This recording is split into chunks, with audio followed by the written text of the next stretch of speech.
भगवान शंकर जी ने देवर्षि नारद जी से एक बार कहा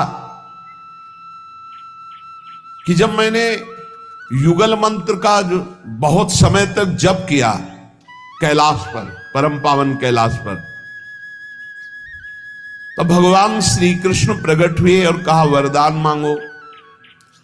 मैंने बारंबार प्रणाम करके कहा प्रभु सर्वानंदमयी, समस्त आनंदों का आधार, नित्य मूर्तिमान रूप, जिसे निष्क्रिय शांत ब्रह्म कहते हैं परमेश्वर, मैं उसे देखना चाहता हूं, आपके उस स्वरूप को।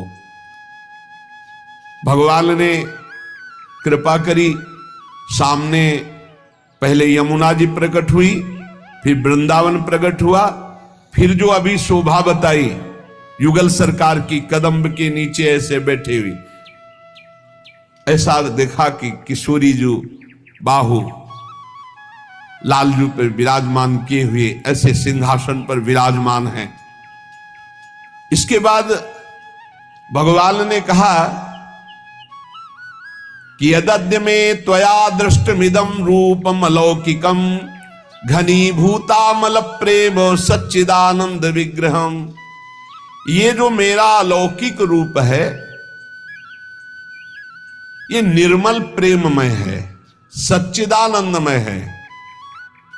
पार्थिव पांच भौतिक विकारों से रहित, इसलिए मुझे लोग निराकार कहते हैं।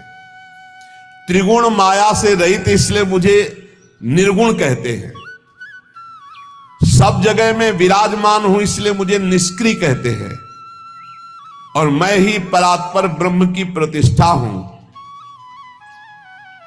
पर मेरे जितने रूप हैं ये सब अंश से प्रकट हुए। मैं जिस इस रूप से, प्रिया प्रीतम के रूप से निरंतर वृंदावन में विहार करता रहता हूं। सृष्टि आदि का कार्य ब्रह्मा विष्णु महेश इनके द्वारा होता रहता है। जो मेरे इस दिव्यता को नहीं जानते हैं, तो हे महेश्वर, वो अपने चर्म चक्षु और त्रिगुणात्मिका बुद्धि के द्वारा ना मुझे देख पाते, ना मुझे समझ पाते हैं। इसीलिए वेद मुझे अरूप कहते हैं, वेद नेति नेति कहते हैं। मैं अपने भगवद अंश के द्वारा सब लीलाएं करता हूं, पर ये प्रिया प्रीतम के रूप में निरंतर निकुंज में विराजमान रहता हूं। मेरे ही अंश से ब्रह्मा विष्णु और रुद्र, गर्ग संहिता में पढ़ के देख लेना। पढ़ना चाहिए शास्त्रों को, जिससे हमें पता चलता है हमारे प्रभु क्या है। तो भगवान श्री कृष्णचंद्र जी ने जो विनय की, भगवान शिव ने तो अपना रूप दिखाया यही प्रिया प्रीतम का। तो भगवान शंकर ने ही कृपा करके ये नरसिंह मेहता को रास विलास दिया, यही कृपा करके प्रबोधानंद जी को दिया, यही कृपा करके प्रेमानंद को दिया। ये उन्हीं का कृपा प्रसाद, वही देते हैं। जहां पर कृपा न करें पुरारी, सो न पाओ मुनि भगति हमारी। तो उपासक को इस बात पर दृढ़ रहना चाहिए कि हमें जो ये प्रिया प्रीतम की उपासना मिली, ये न जाने किस जन्म में किन किन की साधना की, उसके फलस्वरूप मिली। वो कोई साधारण उपासना नहीं है।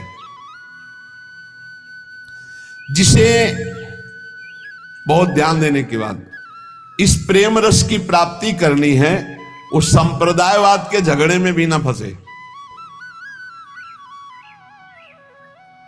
संप्रदायवाद के बड़े झगड़े होते हैं, इसमें ना फंसे। किसी की निंदा नहीं, सब भगवान के स्वरूप सत्य हैं, सब महान हैं। जो जहां उपासना करते हैं, मेरे लिए जो मेरे गुरुदेव ने दिया, बस श्यामा श्याम उनका नाम, उनकी उपासना, बस हमसे इतने से मतलब है। संप्रदायवाद के झगड़े में ना फंसे। वे महापुरुष श्री भाई जी महाराज आदेश करे, क्योंकि इससे फिर क्या होता है, मार्ग तो छूट जाता है, बस यही बातें रह जाती है, प्रपंच वाली, लड़ाई झगड़े वाली। संप्रदाय का मतलब है सीधा सुरक्षित मार्ग प्रिया प्रीतम की प्राप्ति का। और आचार्य हैं इसकी स्थापना करने वाले। तो आचार्य ने जो मार्ग स्थापित किया वो है मंत्र, वो है वाणी जी, वो है सेवा, वो है धाम, वो है नाम। इसी को पकड़ लो। सीधे प्रिया प्रीतम की प्राप्ति हो जाएगी। नाम रूप लीला धाम मंत्र उपासना आराध्य देव ये आचार्य ने दिया, यही संप्रदाय आचार्य प्रदत्त करते हैं। वो हम उनके प्रदत्त इस उपासना को ना छोड़े तो प्रिया प्रीतम तक पहुंच जाएंगे, पर झगड़ा निंदा ये सब नहीं होना चाहिए। प्रेम की स्थिति वृंदावन में हर समय प्रकट रहती है, पर वृंदावन में प्रेम की स्थिति जो प्रकट है उसका अनुभव करने के लिए रे मंद मंदयाखिल साधन वृंदान सांद्रामानंदम वृंदावन भुवि वृंदारक वृंदानाम च दुर्लभम बिंद। मंदमती यहां वृंदावन में आकर के असाधन क्यों कर रहा है, पाप क्यों कर रहा है? अगर पाप कर्म ना हो, असाधन न हो तो बहुत जल्दी प्रेम प्राप्त हो जाए। यहां बहुत बचने की जरूरत है। यहां निंदा स्तुति की बहुत बाजार लगी हुई है, पक्का, और यही भगवत प्राप्ति नहीं होने देती। इसीलिए हमने महापुरुषों को देखा हो अधिकतर मौन धारण करते हैं। क्यों ऐसा बोलते? इसीलिए बोलते हैं ये क्यों में तर्क विवाद ये सब प्रिया प्रीतम से दूर कर देता है। निंदा स्तुति ये सब दूर नहीं जानते लोग, प्रभु को नहीं जानते, फिर प्रभु के इस प्रेम स्वरूप को वृंदावन को कैसे जानेंगे? ये तो सौभाग्य समझो चर्चा। और जैसे आप यहां देख रहे हैं ना, ये तो प्रताप उदय हुआ है, हित सजनी जी का प्रताप उदय हुआ है, इसलिए आप सब दम घसते चले आ रहे हैं, राधा राधा राधा श्री हरिवंशी। ये प्रताप उदय हुआ है, किसी व्यक्ति का महत्व तो नहीं है, ये उसी परमात्मा तत्व का जो अभेद तत्व है, हित तत्व, उसका ये महत्व प्रकाशित है। रे मंद मंदायाखिल, अरे मंद बुद्धि, तो यहां आकर के भी मंद कार्य कर रहा है, गंदे काम कर रहा है, यहां अपराध कर रहा है धाम में। बहुत विचित्र।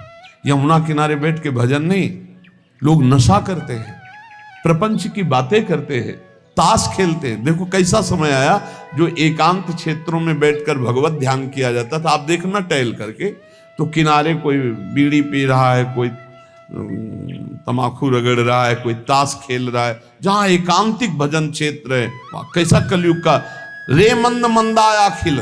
वृंदावन में प्रेम प्रफुल्लित होकर प्रकाशित है। यदि अपराध न बने तो बहुत जल्दी प्रेम प्रकाशित हो जाए, पर यहां सबसे ज्यादा निंदा स्तुति, सबसे ज्यादा निंदा स्तुति का खेल धामों में, सबसे ज्यादा अपराध वाली वृत्ति धामों में हो रही, क्योंकि जीव को माया भगवत प्राप्ति होने नहीं देती, यही उसकी प्रबल। अरे अपने को संभालना है भगवत मार्ग में, कि हमको किसी की निंदा करनी, तेरे भावे जो करे भलो बुरो संसार, नारायण तू बैठ के अपनो भवन बुहार। अब तू अपने हृदय को देख, अपने हृदय को पवित्र कर। लेकिन बहुत विचित्र भगवान की माया। कह रहे कि वृंदावन में आकर के यदि तू मंद आचरण करेगा फिर बहुत बुरा हो जाएगा, फिर लाभ नहीं मिल पाएगा, क्योंकि वो अपराध आपका जो आगंतुक वृंदावन में बना वो आपको फिर बहुत बुरा फंसाएगा। ये देवताओं के लिए भी दुर्लभ है वृंदावन। वृंदावन भूमि वृंदारक वृंदानाम च दुर्लभम बिंद। देव दुर्लभ भूमि पर आकर, देव दुर्लभ मानुष देह पा करके यहाँ कोई ऐसा, यहाँ पाप मत कर देना भाई, नहीं आजीवन वृंदावन वास करो तब वो हटेगा। यहाँ का पाप अगर बन गया, महापुरुषों से पूछा था कि जो वृंदावन में आ गए उनसे ऐसी गलतियां हो गई बड़ी बड़ी, तो उनका बोले आजीवन वृंदावन वास करे, यहीं शरीर छोड़े तो क्षमा हो जाएगा। बहुत कठिन है, बहुत सावधान। यहाँ का हर पाप वज्रलीक है। कम बोलो, अधिक चिंतन करो, कम खाओ, अधिक यहाँ भजन करो, कम सो, जागकर खूब नाम जप करो, यहाँ कमाई करनी भजन की। अरे किसको सुधारना है भाई, किसको सुधारना है? अपने को सुधारना। सत्संग अपने सुधारने के लिए, अपने भजन के लिए, दूसरा लाभ ले ले उसके सौभाग्य की बात। सत्कर्माणि कृतानि हरिराराधिता श्रुतोपनिषद आमृति वृंदारण्ये यदैव संकल्पितो वासः। वही बात करे श्रीपाद। मृत्यु पर्यंत आप वृंदावन वास करूंगा ऐसा संकल्प करते ही सारे सत्कर्म हो गए, जिससे असत्कर्म बने थे सब नष्ट हो गए। आजीवन अब वृंदावन वास करूंगा, वृंदावन से कभी बाहर नहीं जाऊंगा, ऐसा संकल्प करते ही सारे अपराध भस्म हो गए। पर ऐसा नहीं कि फिर चले जाओ, वृंदावन वास तो फिर आजीवन वृंदावन वास। श्री हरि की संपूर्ण आराधना का फल प्राप्त हो गया जो अखंड वृंदावन वास का नियम ले लेता है। संपूर्ण उपनिषदों का फल ब्रह्मबोध अपने आप यहीं प्राप्त हो जाएगा वृंदावन में। आमृति वृंदारण्ये यदि संकल्पितो वासः, तो सत्कर्माणि कृतानि हरिराराधितः श्रुतोपनिषद, जो श्रुति में उपनिषद का तत्व है ब्रह्मबोध वो हो जाएगा। यहां हरि की संपूर्ण आराधना प्रेममयी हो जाएगी, सारे सत्कर्म हो जाएंगे, सारे पाप आपके उसी क्षण नष्ट हो जाएंगे जब आप वृंदावन वास का नियम ले लेंगे। लेकिन फिर समझो, तर्क न कर देना कि फिर भोग क्यों मिलता है, प्रारब्ध का। पाप कर्म नष्ट हो गए लेकिन प्रारब्ध का भोग भोगना पड़ेगा, क्योंकि शरीर रचना के समय वो रख दिया गया है। इसलिए अब तुम सीधा वृंदावन का आश्रयवास स्वीकार करके निरंतर नाम, आज जो सुना ये प्रिया प्रीतम के प्रेम रस प्राप्ति के लिए है। अपने मन को, अपनी वाणी को संयम में रखते हुए श्यामा श्याम के भजन में डूबो। अपने को श्री जी की प्राप्ति करनी है, श्री जी के मार्ग में आगे बढ़ना है। कानों को बंद करो, सुनना बंद करो, बाहरी बातें सुनना बंद करो, देखना बंद करो, बाहरी से बोलना बंद करो, अपने कार्य में लगे रहो। भजन से केवल मतलब रखो। और देखो, सहने के लिए भगवत मार्ग मिला है।